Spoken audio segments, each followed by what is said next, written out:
আশেপাশে কি ঘটছে সেগুলো নিয়েও আমাদের একটু জানা দরকার।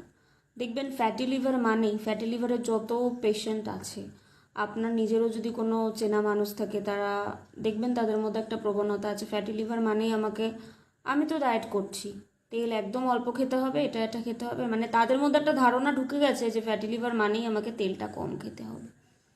কিন্তু কতটা খেতে হবে, বিশেষজ্ঞের পরামর্শ নেওয়ার কি কোনো প্রয়োজন নেই? এমনও মানুষ আছে যে রিপোর্টটা হাতে পেয়েছে, সে নিজে নিজে ফ্যাটি লিভার বুঝেছে, যাই হোক রিপোর্ট পড়ে হোক যাই হোক করে হোক, সে না ডক্টরের সাথে কনসাল্ট করেছে না ডায়েটিশিয়ানের সাথে কনসাল্ট করেছে, সে একা একাই ডায়েট খাচ্ছে।